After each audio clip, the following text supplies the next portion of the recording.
What did you say? Stock market's up today for those of us that are looking.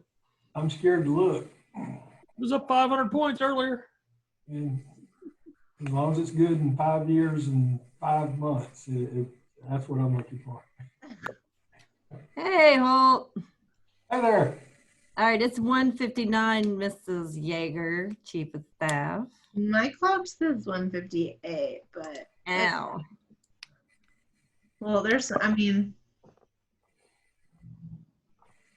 Where is Holt today? Is he in the Star Trek command center?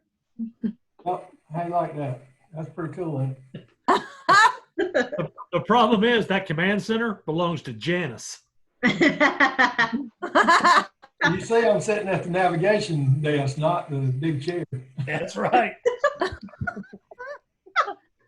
That's great. Hey, Ryan. Hi. Ryan. Mary Pat's back. Hey, Mary Pat. Is Heisha joining us, Ryan? Do you know? she's not. Okay. I gotcha. All right. So, We got a bunch all of right. people jumping on right now. You got a lot of people jumping on. We Yeah. can. Hey, Rand. Hey, how y'all doing? Oh, we're good. Oh, So, Chuck's in Arizona. Chief of Staff, are you ready to get started? Yeah, I'm ready when you are. I'm gonna put everybody on mute. Okay. Excellent. Hold on. On mute. Okay. Am I off mute? Yes. Okay. Welcome to the second live chatter. I want to thank you for calling in and zooming in with us. And this was a follow-up to our very first one a couple weeks ago. And today we just want to kind of find out how everybody is doing. And same format, we'll plan to start it off, and Samantha will go through kind of how you can raise your hand to discuss, and she can unmute you. For those of you that weren't on the original live chapter chatter. But before we begin, I do want to make some announcements that are very exciting. We have some awards that have been won by some of our members and some of our municipalities and groups across the state. And I want to start out by recognizing Robert Anderson. Robert, will you raise your hand, please? Robert. Robert has been awarded the National APWA Top 10 Public Works Leader. So yay, very exciting. Yay, Robert. Thank you. But we'll have more announcements coming out on that this upcoming month.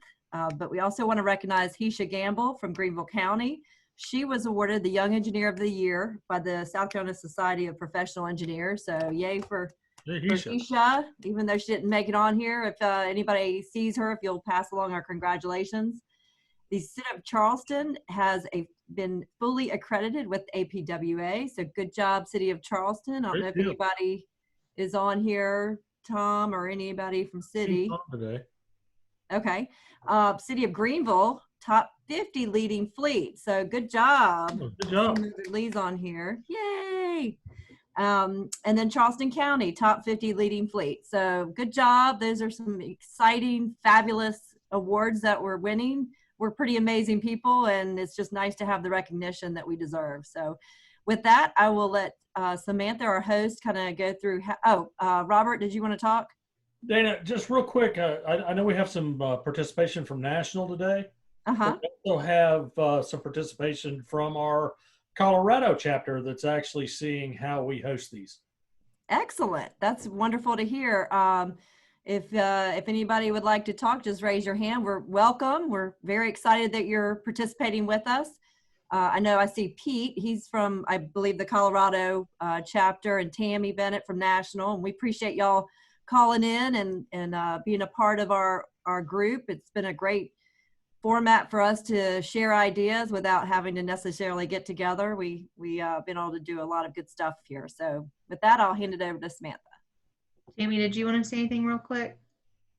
No, I appreciate the invitation, and we're really excited to see how chapters are starting to transition and pivot, and what they're finding as successes and challenges. So I appreciate being able to listen in and see it myself. So thanks, and hi. Great. Hi. Thanks for being with us, Tammy. So looks like we have about 32 participants right now. Everyone is on mute. If you want to raise your hand, you can do that through either the chat function, and it just says raise your hand. We'll look for it. And if you're calling in by phone, you press *9, and that way we'll see you raise your hand. If you can't find the raise your hand, try to give a little wave in the video, and we'll try and catch you and move through our conversation. Great. All right, with that, I will open it up to start our discussions. If y'all have had a chance to look at the questions we're going to try to hit today. And last chapter chatter we had a couple weeks ago, we were heavily focused on the municipalities and the counties, and want to give the private sector their start. They can begin our session. And so I believe, Frances, are you on? Yeah, I see Frances. If you'll unmute her, if you'll talk to us a little bit about how things are going with the private sector, what your new normal is, and if there is any long-term effects that you are projecting on your budgets and that kind of thing. Sure thing. Hi, everybody. Good to see some familiar faces. To give a little update from the private sector, there might be a few other private folks on too, so if you have something to add, please do at the end. Right now, we haven't seen too much of a work slowdown. People are working from home anywhere that's possible. We are expecting that the slowdown will really probably come more next year as some of our clients see impacts to their budgets. So we're hoping to plan for that to the extent we can. So hopefully we'll get a little bit of information in advance on that, so we can adjust our expectations and plan appropriately. I'm curious to get some input from y'all on this as well. We are having a little bit of a change in our work process for our sanitary sewer work. So I'm curious if other folks in the sanitary sewer side, how y'all are handling protecting your workers who are coming into contact with sanitary sewer flows.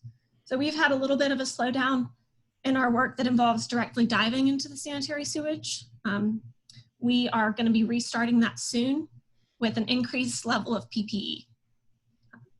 So that would be one question I'd be interested to get some input from other folks on. But mostly we're able to continue our work almost entirely remotely for most of our office staff, and our field crews are practicing social distancing where they can, and using enhanced PPE as well. Great.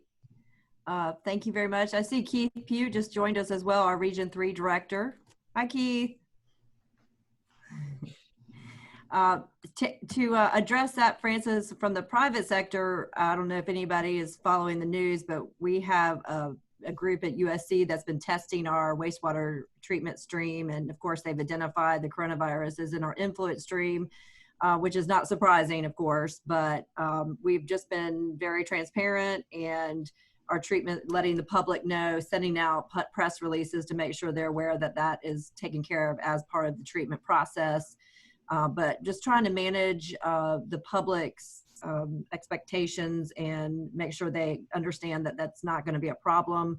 But as far as we've of course increased our PPEs for those that are out in the public, and certainly we've always had a pretty stringent PPEs for those working with raw sewage. So that's interesting. So your group actually does diving into raw sewage, Frances? Yes, we do for maintenance of wastewater meters. I got you. Yeah. So, Okay. So we had seen a few articles about the increased risk from a direct exposure like that. So we put a 2 to 4 week pause on all of that work while we sort of sorted some of it out. And Makes now sense. through some enhanced training, I think to use respirators as well. So adding kind of another layer of PPE for those folks. So That makes sense. I Does any, think there's just so much uncertainty, and I know that everyone's kind of playing with that game, but it's, just the unknown additional risk, made us very cautious at the outset. So we're ramping it back up with that extra layer, but just curious if other people had a different way of approaching that particular issue. that makes sense. Does anyone have anything to share from their side that hasn't spoken? Feel free to raise your hand if you do. If not, we can certainly move on. If there's anyone else from the private sector that wants to share, Jennifer, I see you, Ren, Joe, anybody else that? Okay. I mean, I agree with Francis. It's slowed down just a little bit. We haven't really had a major impact. There's some impact in North Carolina right now, but I agree with Francis. It's probably going to happen in the next, toward the end of the year. I can say that our safety director has become a large part of every meeting and everything that we're doing now. Her role has been elevated to a major part of everything we're doing, obviously. So, but it's just a slowdown in getting contracts negotiated. That's the only thing I'm seeing. All right.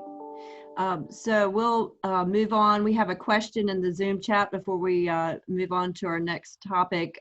Chuck Dennison had asked, is anyone how are they dealing with the COVID-19 positive employees returning back to work? Does anyone have anything to share on that? Robert, you want to talk about how the city's handling it? What was the question, Dana? I'm sorry. The COVID-19 positive employees, how are we handling when they need to return back to work? So my understanding is, and I think we've only had 3 positives in the city of Columbia, by the way. 1 was in water and 2 was in, we think, CPD. My understanding is DHEC is releasing people to come back to work. So they've got to actually be cleared through DHEC to come back, even though they've done their quarantine. But we're thinking the quarantine period, and we're still trying to figure this out. The quarantine period starts from the time you were tested for 14 days, not the time you think you were infected. So I think it's 14 days from the time you were tested, and then DHEC, is my understanding, is releasing people to come back to work. Does anyone else have anything to share from their organization? Okay.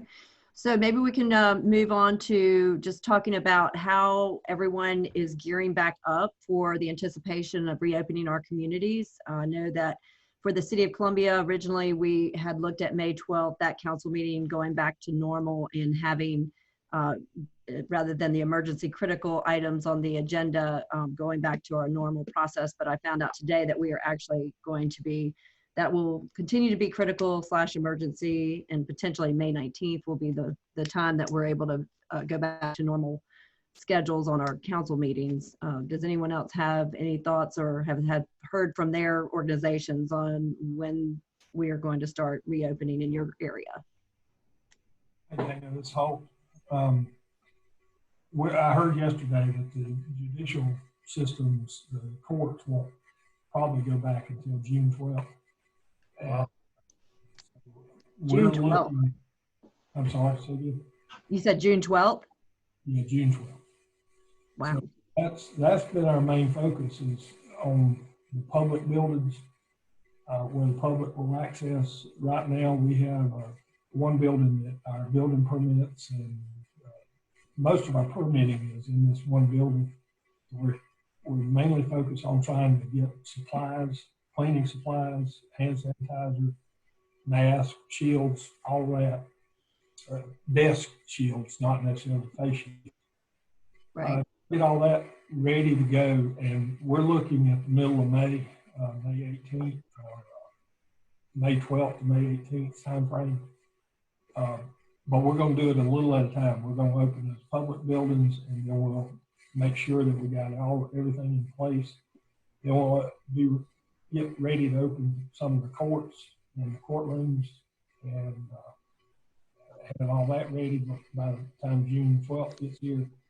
And some of our offices, we may leave closed through June until the ones that are successful at working from home will continue to work from home. And we'll slowly bring them back as needed. We'll probably stay on split crews at least through June. Hey, Holt, I got a quick question on that. We talk about staying at home, and this is not an insult, but everybody knows I'm pretty straightforward. So how are you tracking your production time for people that are staying home? Has anybody come up with anything creative? we have it. Anybody want to raise their? Yeah, we have the same problem. How do you know when they're working and not working? But the city of Columbia, we've not been told whether we're going to continue to have telecommuting, but we have laptops that are on loan right now that have us in a situation where we can allow our employees to continue to work from home. So that's positive. Does anyone else have anything to share from their area about what they're doing on onboarding? Dana, I will think, I know Yeah. Sunitha's got something while you unmute her. It's interesting, Sunitha, I think maybe you'll touch on this too, but Holt mentioned something Columbia's doing also, is everything that's forward facing right now to the customer has some kind of shield being installed. You know, whether it's glass, whether it's plexiglass. So it sounds like that's becoming a thing of the norm. Holt, that's the second person I've heard say that. Well, and I don't know if you're aware, but DHEC's actually offering these little foldable. They're very cheap, but they're little foldable, free shields that you can just unfold and put on the desk. If you want to contact DHEC, I'm sure you can get some if you haven't already. That's a good point. Sunithia, did you have some things to add? It was mostly on tracking productivity because, you know, I get it if they're not in their office. How do you know they're working? How do you know they're working when they're in office? You know, people know when they're in office. But one of the things that we've had to do in Public Works is daily timesheets. So every day my employees have to email me the hours that they worked and what they worked on. And then I submit the daily timesheet, and there's an end of the week timesheet. Now, I think administration originally wanted the weekly timesheet, but then I think they got too much and said just hold it in the department until they ask for it later. And on those timesheets, we also have it broken down, like if you really take sick or vacation. We have the people who are considered closed, not working, the non-essential employees who are just home. We have people who are working from home essential and working from home non-essential. And then we have, for instance, if it's an essential employee who can't work because of a childcare situation, then we noted out of work COVID, or, you know, can't work, no childcare. So we have a bunch of different codes, but that's what we're doing to track productivity. Is let me know what you're working on, send it to it every day, so that we can turn that in. And so like the projects and things continue to roll because procurement, everybody else is still working from home too. So it switched to a lot of online pre-bid meetings, online project kickoff meetings, online staff meetings. So a lot of the things that we would have had to do if we've been in the office, we're still doing it just virtually. So that's kind of how we've been tracking productivity. That's great. That's very helpful. Does anyone else have any thoughts on, are they doing timesheets? Are you keystrokes, logging in? Anybody else have anything to share on that? Dana, I'd like to address, I think Eric's got something maybe. Oh, Eric Adams. Yeah, Eric. Yeah, go ahead, Eric. Yeah, I'd say we're doing that as well with timesheets, but we're also doing each morning, like on a routine schedule, a 15-minute check-in with the team. So like Stormwater Division will do a check-in, engineering will do a check-in, transportation and so forth. And that's kind of help, keep that team camaraderie together and also let everybody know what they're working on. So we're not duplicating efforts and responses. So that's been very helpful for us, just to kind of have a quick check-in every morning on Teams, which is a virtual meeting like this. Excellent. Mildred.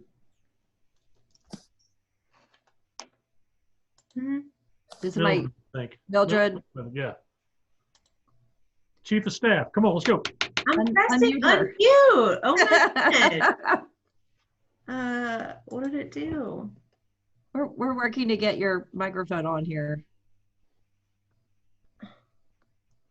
You know, you can unmute yourself by hitting the unmute button. Just throwing that out there.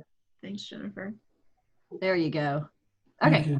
You can also unmute by just simply holding the space bar down for a temporary unmute. Oh, thank you. Mildred, what were you going to say? I just wanted to just comment on Eric's as far as split / staggered field staff. You know, we currently have that in place here now in Greenville, and we'll slowly start reintroducing workers back into the workforce.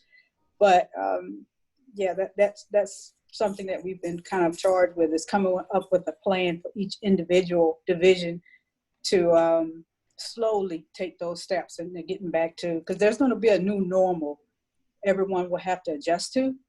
So we're working plans right now to finalize that and see how things go next couple of weeks. And Mildred, I want to go off that just a little bit. We're doing the same thing in Columbia. You know, everybody's public works department, and I think everybody will shake their head, including the privates. All of us are set up a little bit different, whether it's in cubicles or offices. So Columbia is going through the same thing. We're actually looking to bring our forestry and animal groups back, or forestry and street division groups probably back in next week, full time. We're actually going to start a construction project right in the middle of town to show people we're getting back to work. I'm still having a little heartburn, and I know Holt's got animal shelter. I don't know who else has got traffic.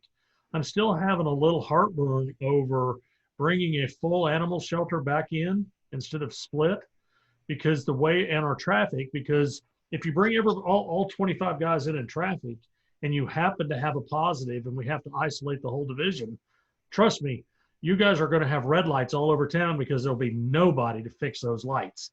So it's how long do you keep those staff staggered before you start saying, bring them back in? Same thing with the animal shelter, is we've got them split 50-50. So we always have a healthy 50% population that ironically we could split in half again. So I don't know. I'll let everybody weigh in on that. I've seen a lot of head shaking there. Did you, who wants to talk first? Eric Rickett, I saw you nodding. All right, you got it unmuted. Yeah, that's why I put that question out. I'm sitting here and, you know, we want to do it, but there's that reluctancy because of what if something does happen. It's been successful, but we're itching to get some projects done. And he brought up animal control. That's the big one there. Everything we put in place in animal control has been operating great. We just started doing some non-essential, non-emergency calls, kind of trickling them in, things that have been saving up for 3 to 5 weeks now. I'm starting to get to some of those, but we're still running a staggered schedule. But I was more thinking about streets division, bringing them back. We have them on staggered, but the way they operate, they're in groups. So the staggering, it might still work out bringing them all back because they don't run in contact with everybody. So the one thing we did is a lot of us use the time clock system. We actually took something out of the grocery stores, Walmart, and everything else. We've started taping off 6-foot lines at our time clocks in one of the divisions. We're probably going to roll it out to all divisions so everybody gets an idea how far that really is. Do I need to stay behind this person? That's a good point. And we have the thumb readers, don't we? Or the vein readers so everybody gets to touch the same spot. We still use them. And just hand sanitize afterwards. That's right. Eric, when are they talking about bringing everyone back like full time? Have they indicated that yet? No, there's just rumblings of beginning that conversation, but nobody has set through a date out at all yet. So not really sure where that's going to go. In regards to time clocks, ours is set up. We stopped that right when it started and actually put that responsibility on the supervisor. And essentially we're giving everybody 40 hours. And if they otherwise, we'll adjust it, but we're not doing the time clock system at all anymore. Okay. Eric, so did we. And I was overridden in about 10 hours. Holt, did you have something you need? Well, I was going to add to that. We're not really tracking real hard because as far as who's doing what, but it is if anybody works on a project, whether you're at home or not, we are still supposed to log in our time into our normal work order system. No matter who it is, they're supposed to log that in. But what I mainly want to touch base, we're in the early stages at our animal shelter, of trying to figure out how to open it back up. In probably a couple of weeks, we will start opening it back up. And if we'll have adoptions or anybody wants to come look to the shelter, we'll probably have to make an appointment in order to be able to be let in the building so we can kind of stretch out the crowd. And we will be paying very, very close attention to how many people are in a single room or whatever, probably applying that 5 people per 1,000 square feet rule. And if our supplies will allow, we will actually be passing out masks to anybody entering the building that doesn't have one. And we'll have plenty of hand sanitizer and that type of stuff on hand. So Holt, we're kind of doing the same thing. We've never stopped adoptions. We're only allowing 5 people in our shelter at one time, but I think everybody's going through this. Marley's telling me today, she goes, we don't need to bring back full staff. We've only got like 30 animals and 6 of them are up for adoption and the rest of them are in a hold period. So what are we going to bring staff in here to do? Because everything's clean and everything's going. So it's been great for the animals. They found a lot of homes, people. Yeah, it's been good for our shelter too. And kind of good and bad. The bulk of our workforce in our animal shelter is part-time. So they're used to having an ebb and flow in their hours. So we probably will be slow to bring back some of the part-timers until we get enough animals to justify it. But yeah, we've not stopped adopting, and we have been begging rescues to come clean out the shelter. We still got about 50-something animals. That's good though. Anybody else have anything to share about their animal services that has not had a chance to talk? Well, we have about 30 in our shelter in New York, and the majority of those are holds for court. So once the court system picks back up, it should relieve that. That's great. I think our big fear now will be when everybody goes back to work. It's kind of like college. You know, when everybody leaves college, we have an influx of animals that the college kids don't want. How many of these people are going to not want their animals when they go back to work, and that we wind up getting them back? So at least they've been able to be in a safe place. I agree. Have a shelter the whole time. Yeah, good point. So our new normal, what do we think that looks like? I know, Mildred, you had said you're staggering. It looks like you've got your biometric scanners are done with. You're having your supervisors accountable for the time of the employees. Go ahead, Samantha. Just to kind of also in with that, Sanithia has a good question in the chat. Does anyone have new PPE standards for employees as well?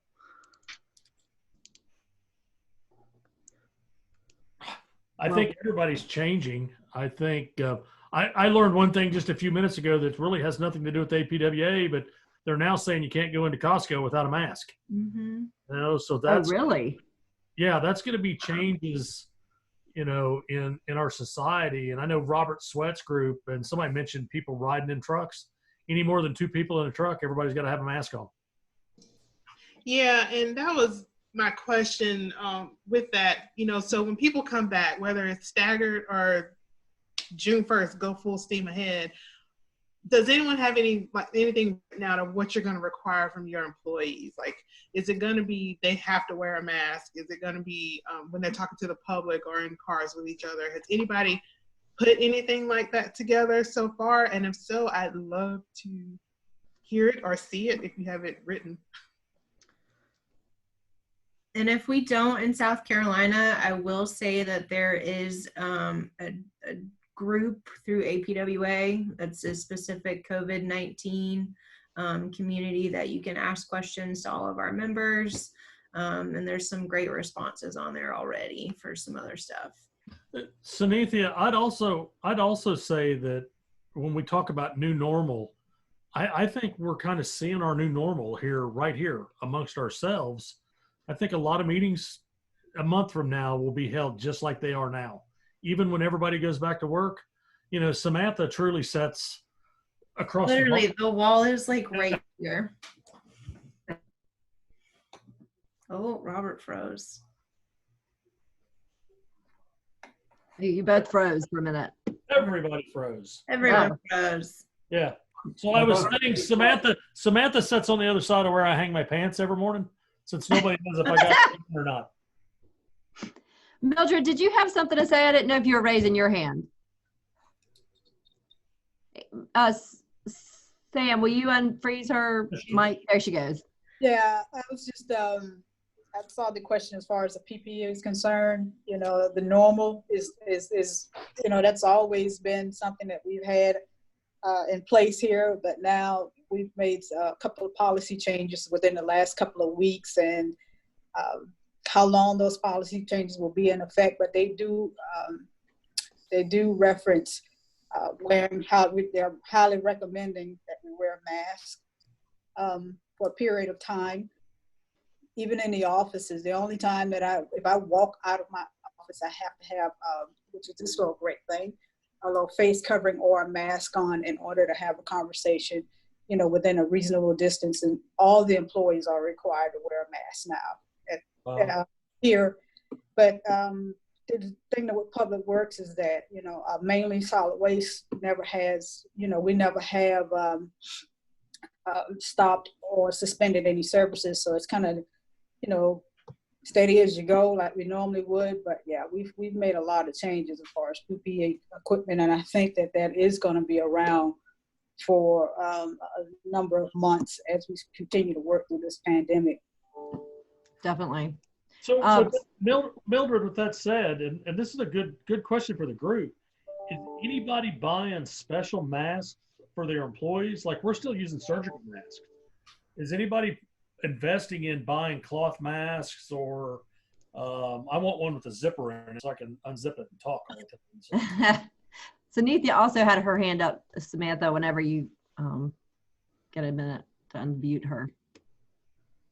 Oh yeah, sorry, I lost the train of thought. It was about, and meetings. So not just with the mask, is there like a limit on if you're going to have a meeting? Because once you open it back up, you know, and people, consultants, citizens, or whoever may want to come in and have a meeting on a project, is it mandatory that it has to be virtual? Or is there no more than 3 people in the conference room or in the office? Or does anybody have anything like that they're doing? I find that very interesting that you walk out of the office, you got to wear a mask. So I'm just curious if meetings are affected too.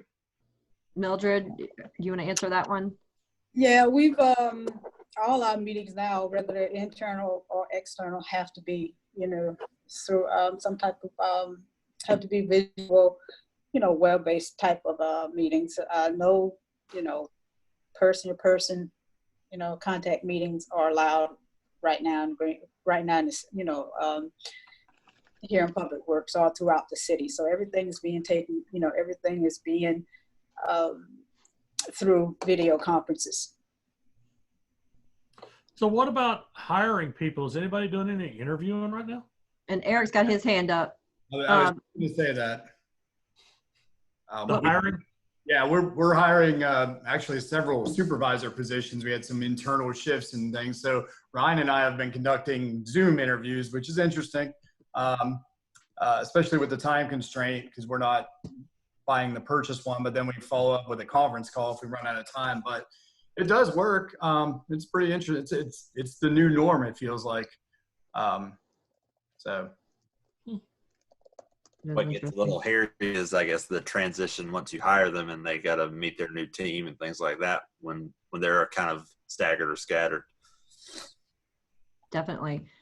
One question that came up is how's everyone going to handle their Public Works Week coming up? With the May 17th to the 23rd. Robert, you want to start off with the City of Columbia? I don't know.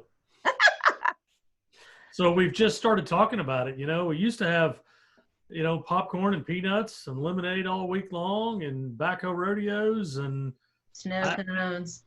We just started talking about it a few minutes ago. Whether do we do, you know, prepackaged peanuts or do we? I don't know. That's, you know, Richland County usually has a big to do. I think Anderson does. Charleston does.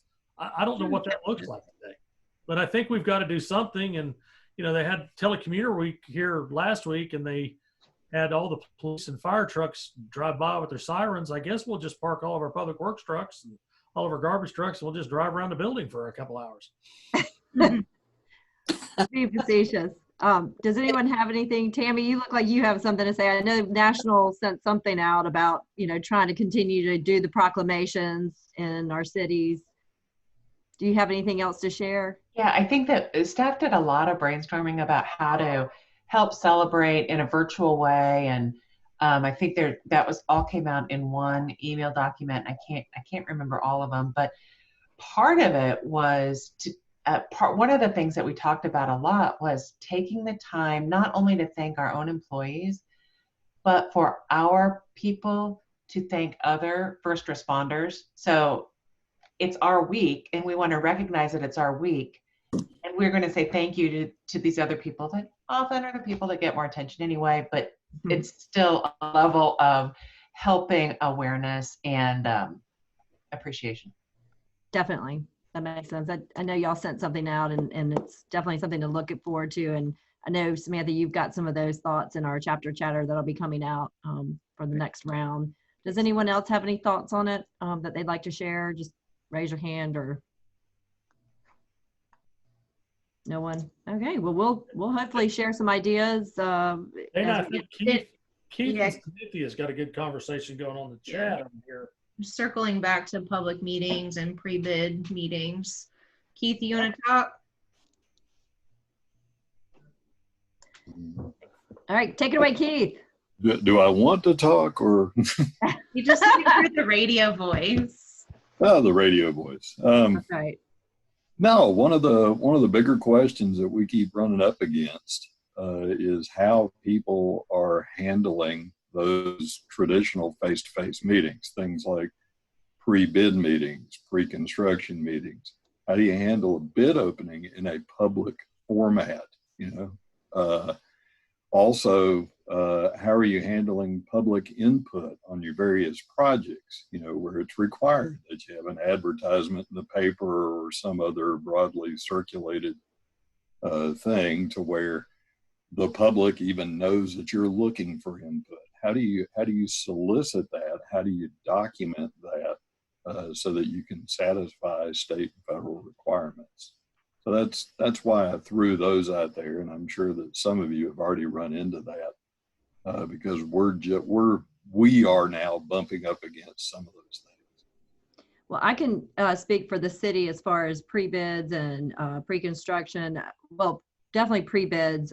Our procurement group has set up a conference line, and everybody can call in. So it's pretty much the same recorded information, and the participants are allowed to ask questions, and then something is sent out electronically. And on bid openings, everyone is allowed to call in, and everybody says who they are and where they're from, and he basically opens up the bids and announces the name and the amount for each bid. So I even participated on a selection committee this week where it was a Zoom call, and the public was invited to participate, but our evaluation sheets were emailed to us, and then we emailed them back one at a time with our score sheet. So it was a very interesting process, and they're trying to get around that, but I'd be interested to see how other people are handling it.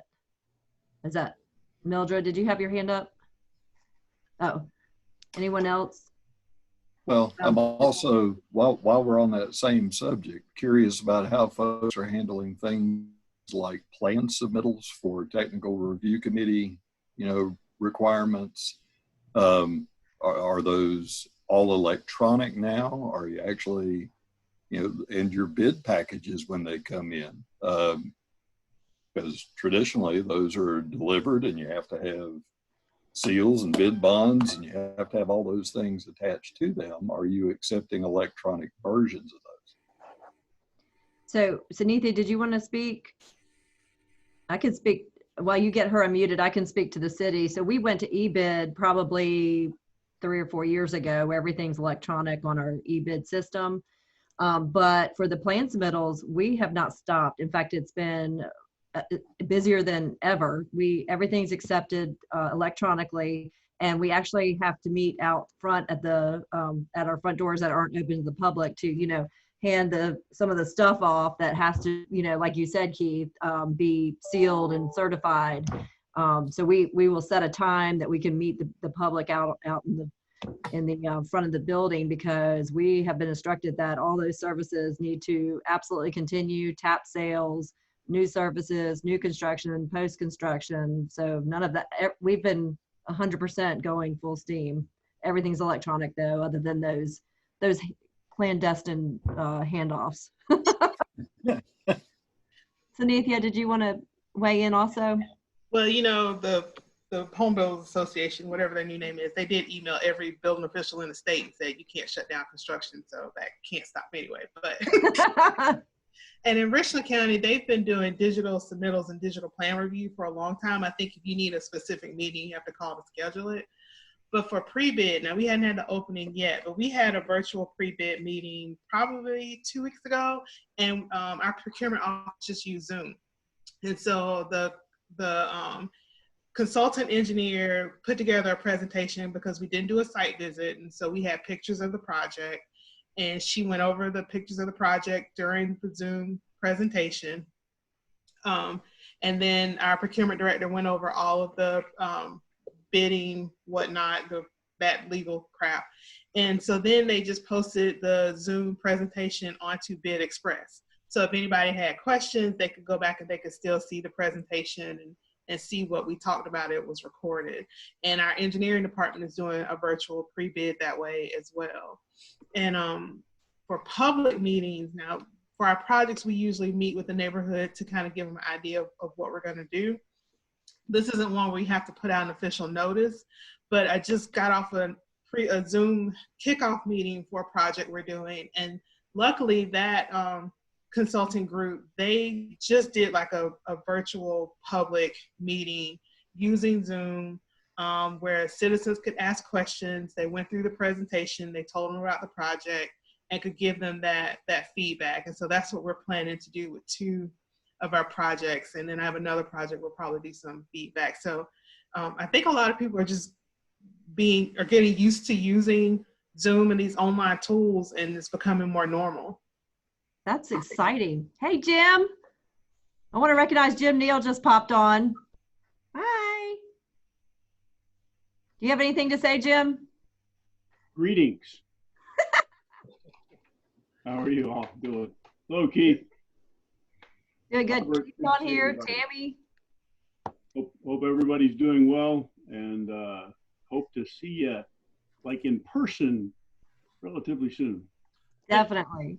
Dana, I know Holt had his hand raised, but I got a question and nobody really has to answer this. They just have to kind of raise their hand and shake their hand back and forth. How many of us are sitting here worried about being furloughed about 6 or 8 months from now? Interesting. Okay, just the city of Columbia. There has been discussion. We've caught wind of that could happen. So that's probably our boss just trying to prepare us. Okay. Holt had his hand raised, and then Kevin Blayton also has his. Okay, go ahead, Holt. I'll be quick. As far as handling documents, we are like in our tax office. Nobody's coming in; they're dropping it in a bin at the main door, and our folks their receipts being mailed to them the next day.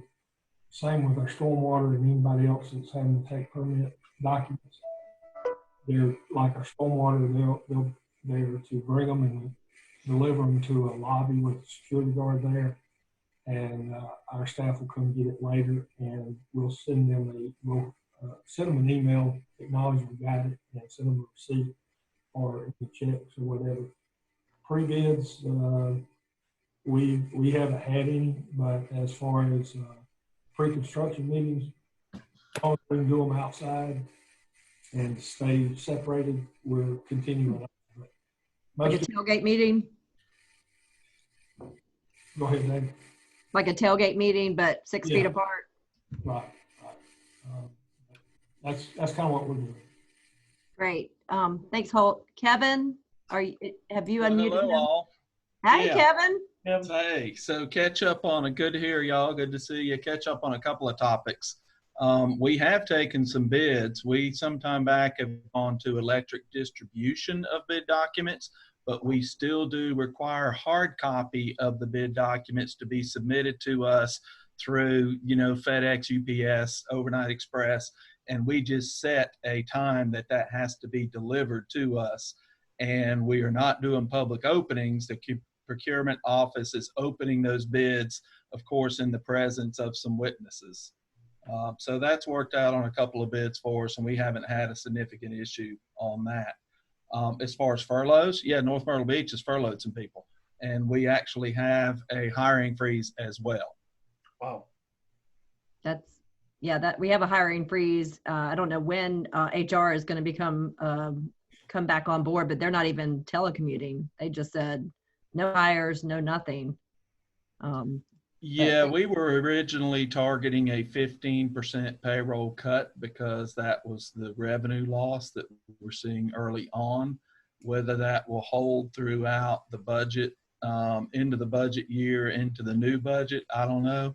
We've pushed our budget adoption all the way to June 29th. Of course, it has to be adopted by July 1, so we're pushing it out as far as we can to see how those revenue streams are going to go. Kevin, that's interesting. You pointed that out on furloughs. As Sunithia, I think you went through several cases. Everybody's doing kind of the same thing here. So think about the word furlough for a minute. And we have people that are working every day, people that are working 40 hours a day, and people that are working from home, which I'm sorry, I'm the bad guy here, but there's no way they're giving us 40 hours. And then we have people that are not doing anything from home that we've deemed non-essential. If you bring this group back, do you furlough everybody? And if so, how does that look to the employees that showed up every day? That's not really Yeah, that's why we furloughed people, because we had employees that were not necessary for the operation and they weren't doing anything. And we are not allowing work from home because of the issues you talk about in accountability for work product and accountability for hours. So we just aren't doing that. Dang, they mean up there. Yes, we're tough, man. We are tough. But I tell you, the problem we're having is they furloughed a whole bunch of parks and beach people, pretty much the whole staff. And now we're seeing, of course, we opened the beaches. So now we're trying to figure out how are we going to bring beach services personnel back and parks, ball field personnel back to operate the tourists, to manage the tourists that are coming in and to manage the sports teams that we think are coming back. You pick up the phone and you call those people and they'll say, thanks, but no thanks. I'm making more money on my 13 weeks of unemployment. Good point. There's your problem. But Kevin, isn't the law, if you offer them employment back, they almost have to accept it, or they're off the unemployment? They should. Yeah, they do. There's two things happen. If you offer them their job back and they decline, number one, their unemployment stops. Number two, their employment with the city stops. Oh. Yes. But then you got to hire them under a hiring freeze. There's the problem. Yeah. Yeah. That doesn't make much sense. Anybody else have any comments on that? Robert has a question about required training, and I am going to turn it over to Sunithia, our education chair. Okay, great. Hey, so I met virtually with Samantha and Sarah yesterday to talk about that whole necessary required training. So I'm also on the board for the Southeast Stormwater Association, and this past Friday was supposed to be our in-person one-day workshop in Atlanta. Obviously, COVID didn't happen. So the board and the executive committee decided to move it to an online virtual workshop. And there was some hesitancy and we were kind of worried, but out of everyone who originally registered, only 4 people backed out. So everybody participated. We did not lose sponsors. They agreed to continue to sponsor the workshop. And it all moved online to Zoom using the their webinar portal. So I did find that out. To allow poll questions, to verify participation. There was a giveaway at the end of each session. And surprisingly, from 9:30 a.m. till 4:30 p.m., there were 100 to 120 people who participated in each of the sessions. And so it turned out to be really successful. And so the thought was trying to duplicate that maybe for APWA members, because everybody still needs PDHs, maybe not all day, because that's a lot. And CESWA has AMP, like a group that helps us. We don't have that in South Carolina. But to start off with maybe like an hour or a 2-hour virtual training session, looking at some of the abstracts that were submitted for the conference. And if that goes well, maybe continuing to do that over time, because travel is probably going to be cut. People aren't going to feel comfortable going to conferences, even if travel wasn't cut. And just being pleasantly surprised by how well, in the comments coming back from people who participated. And there was a lot of discussion in the chat room, probably more so than you would expect, but you know, people feel more comfortable behind a keyboard, as we know, social media taught us. But there was, you know, talks in the chat room and conversations about projects. So, you know, I think a lot of organizations are going to switch to doing virtual trainings because people still need those hours. Sure. That's exciting. So Cynthia, I agree. I think that when we get on down during the year, and you know, a lot of people have to do trenching and shoring training every year, these will be, we can't meet face to face. These will be sessions we have. You know, I think that, first of all, I want to compliment the board of South Carolina by allowing the board to do a Zoom membership. So to allow the branches and Avenue and the board and Avenue to do things like this, you know, remember, we get 24 hours a day. Is that right, Chief of Staff? So I was wrong. I was wrong on that one. Okay, write it down. Not 24 hours a month? No, you can only have a 24-hour meeting. So your meeting can't go over 24 hours. Which I never want to meet with anybody for 24 hours. I don't want to meet with you for 24 hours either. But I think it's a great thing, and we need to just remind each other that the chapters provided some good things. And Sunithia, when you guys get into this training, just remember this Zoom is available for the help with that. Definitely. So I've got about 9 minutes on my clock before we have to adjourn. So if anyone else has a topic that we haven't discussed yet and would like to put it out there, you can either put it in the chat or raise your hand and we'll hand the mic over to you. Does anyone else have anything they'd like to either share? Jim Neal did submit a question in the chat about a virtual PWX or some other conference experience education sessions and perhaps virtual vendor experiences. So I don't know if maybe give a nod, yes. So we're thinking, well, we did talk about, I guess Robert mentioned having like sponsorships with vendors on some of maybe the education session that you're talking about, Sunithia. I don't know if that would be. Maybe this question could go out to some of the private sector folks on here. You don't have to answer here. You can chat privately or collect our answers elsewhere, but I don't know, is there a dollar amount you might sponsor for a virtual meeting or a virtual conference, anything like that? Would that be still interest of you as a sponsor? Samantha, I do want to say that we thought of this the other day because there was a company that was making something and all of a sudden switched over to making hand sanitizer. And Mary King is on this call. Okay, but it was a great thing because everybody's looking for hand sanitizer, and it was something that we said, you know what, if a person gets on and their advertisement is up maybe 15 minutes before the meeting, and then it's on maybe 5 or 10 minutes after the meeting, then you know, is it worth $20 or $30 to get that advertisement? I'm not trying to make a fortune, just trying to pay the bill for the Zoom. Mary Kate, you have any input? So I guess, what are you asking for? Like an input on like you're doing a Zoom webinar type thing? Like, yeah. I guess, what are you looking for sponsorship on? If companies would sponsor some sort of dollar amount to host this webinar, have your logo put up, some sort of ad maybe at a break, what you think that might look like? It's hard to put a dollar amount on it.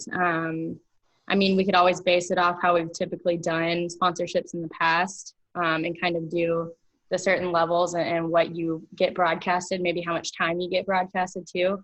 Even if we could put an input on some of the services we do, some of the things we offer, maybe the dollar amount gets higher with how much time you get. But I think we would be extremely interested in doing something like that. Okay, very good. Good comments.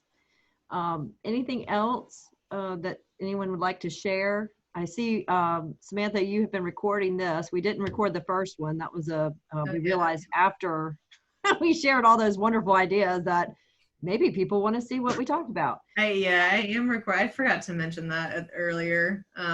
But we are recording, and hopefully if this is successful, from here on out, we can post it to our website and be able to share all of this with people who may not have been able to join us. Yeah. And also the chat, are we going to be able to keep some of these links? Because I know Holt sent something and Tammy sent something. Yes, we can download the chat as a Word file. Okay. And then Tammy said she had attended a webinar last week. She's going to summarize some of those and share. Thank you, Tammy. That would be with the sponsors in a virtual environment. So that's great. Dana, Tammy had a good comment that one of her groups actually offered vendor rooms and participants wandered in and out. That's super fun. And then you can learn about the products and talk about what your needs are, where you fit in with them. That's actually a good idea. Yeah, we saw that PWX National is canceled. We were all very sad about that. So we'll figure out how to do something really cool. Good. It won't be what would have been in New Orleans, but it will be unique and different. That's wonderful news. Well, we look forward to it. All right. Well, Dana, this is Lisa Wells. And since I don't have my makeup on, I'm not doing video today, but, you know, I would say when it comes to trying to provide some value to people that need training, that are looking for training, I think as consultants, most all of us that are working in the industry always have some things that we can share. You know, we do lunch and learns from time to time if we have somebody that's interested in something in particular. So, you know, in some ways it's less of a cost for us to support you guys in that way because we can do it virtually instead of packing up and driving to New Orleans or somewhere else. So I think you would find that we certainly, I'll speak for the other consultants that are on the call too, to say I think we could really do some great stuff to support you guys in providing some training and some really great ideas, things that maybe you wouldn't otherwise have time or take time to dig into. And certainly we've got some new things on the horizon that we need to figure out from a communication and operations standpoint. Good point. Thank you, Lisa. So potentially we can do another chapter chatter live. If y'all have any discussion topics that are of interest to you, if you'll email them to Samantha, and we can talk about whether we want to get back together in 2 or 4 weeks, just to kind of go back and share ideas. This has been great. Thank you so much for all of your calling in and your time, and in Colorado for calling in, Pete. Thank you. And for national and regional directors and our national group and all the private sector and municipalities. We really appreciate it. Anything else for the good of the group? If not, we gonna unmute everybody so we can all say hi. All right, we just heard somebody just flushed the toilet. I guess that's the end of it. So I guess that's a wrap then. Bye. Thanks. Bye, y'all. Thank you. Thanks, everybody. Thank you. Thanks for doing this. Thank you.